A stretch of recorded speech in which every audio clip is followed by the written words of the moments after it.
a day like today where you partner with Special Olympics Minnesota,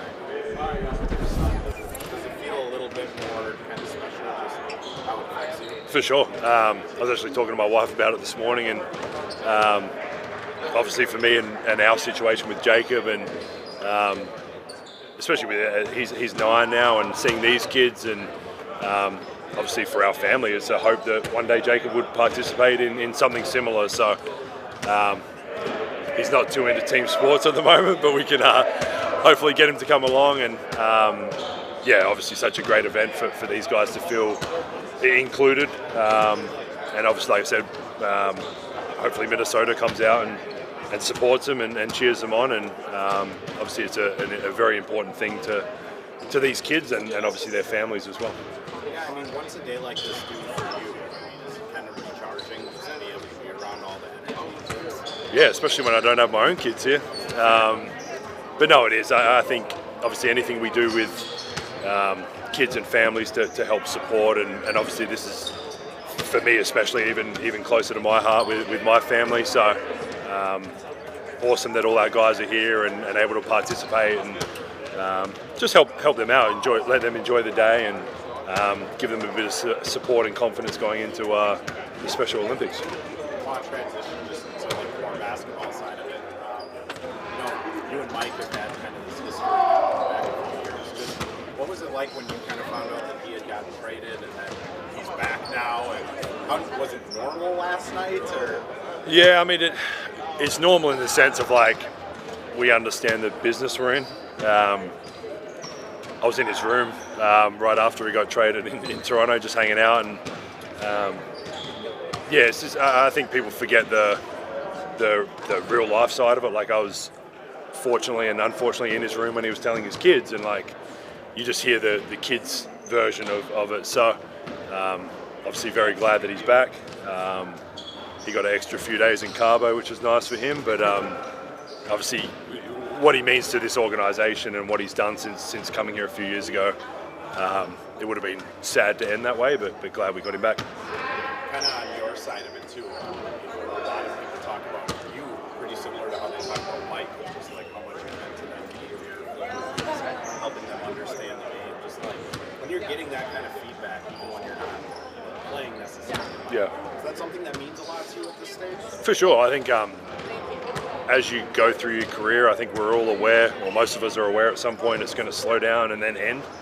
A couple of years ago in Orlando, I really enjoyed being with like a younger group of guys and helping teach and learn, and coming here, obviously the kind of similar opportunity with the guys that have played a lot of basketball but still relatively young, and obviously 2 Western Conference Finals in a row, and the opportunity to come, and then obviously, I mean, I've always been a talker, so I've always said what I see or think, and it's awesome to be with an organisation with Finchy and Tim, and obviously the players down that take that feedback and use it or not use it, but kind of accept it. And so for me, it's been awesome to help and do what I can and inbound here and there. And I mean, I still love it. I still love being around the guys. I love the day-to-day of this job, and obviously adding in things with the kids of Special Olympics and all that. So it's I wouldn't change it for anything.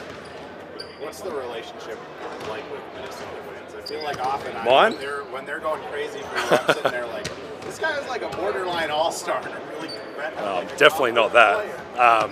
What's that relationship like on your side?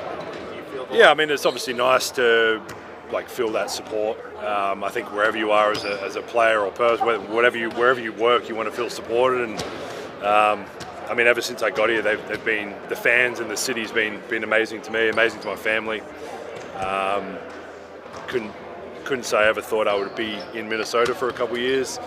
But no, like I said, it's been awesome from the franchise, like I said, with Tim and Finchy, and all the way down to the fans, and a little awkward sometimes when they're cheering for me louder than Ann and guys like that. But no, it's like I said, it's always nice to feel the love, and obviously try and give some of that back by doing things in the community or being out there supporting the guys when they are playing. You didn't predict being in Minnesota for 2 years with Mike and Rudy. kind of one last ride type of stuff? Nah, probably figured those days of playing with those guys was done. But like the trade with Mike and all that, like you just never know where this business goes. And for me, it was always like you obviously want to play as long as you can, if you can, and had the opportunity. And obviously with the other guys, not just those two, but with Ant, Jaden, Naz, Dante, all these guys, getting to be around those guys is something pretty special. So yeah, I don't take it for granted. Hi Joe, so my question is, these kids, when they're around you guys, it's a dream come true. Yeah. They look up to you guys. I'm sure they can't even think it's real, right? It's like you guys are glowing in a way. When these kids are around and you have the opportunity to just inspire them and send them a message, what is the message you go to the most to tell them? I think that the having fun part of it, and you try and give them a little confidence. I think I live day to day with my son Jacob, and one of his things is like that feeling safe and being confident. And obviously we have that experience day to day, every day after school, every morning before school. If he is doing some sports on the weekends, and that's just kind of like me and my wife and our other two children with him. And for these kids to come here and be around Ant, be around Rudy, all these guys that are probably not just for them, but for a lot of people so far away in the sphere of life that we live in. And yeah, I think it's pretty exciting. But obviously you want to put a smile on their face. All these kids have gone through some stuff at some point, and their families, and yeah, we want them to forget about that for a little bit and be free and have some fun, and obviously give them some confidence to go into whatever's next, whether it's tomorrow or in a year's time.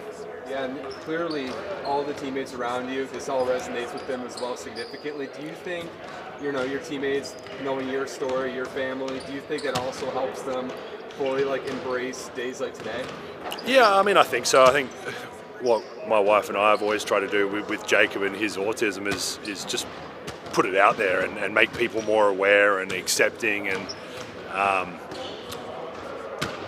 think that one of the tough parts with kids with especially the invisible disabilities is people assume there's nothing wrong because they look like the rest of us. And yeah, just that awareness and the acceptance, and they're no different. They want to live their life and be accepted and have fun, come play basketball or play on a sporting team or whatever it is, a play or an act or anything. And my wife and I and our kids have tried to promote that and make it safe and happy for everybody. So I mean, I'll do it the rest of my life. And yeah, I think when you come to a new team like this, for me, you come in and some guys probably don't know your story, obviously Rudy and Mike and stuff, but even the game last year that I started, when Jacob did come to the game, and the support from the crowd, the support from my teammates is something it makes you forget about the reality of the job for a little bit, and realise that everyone's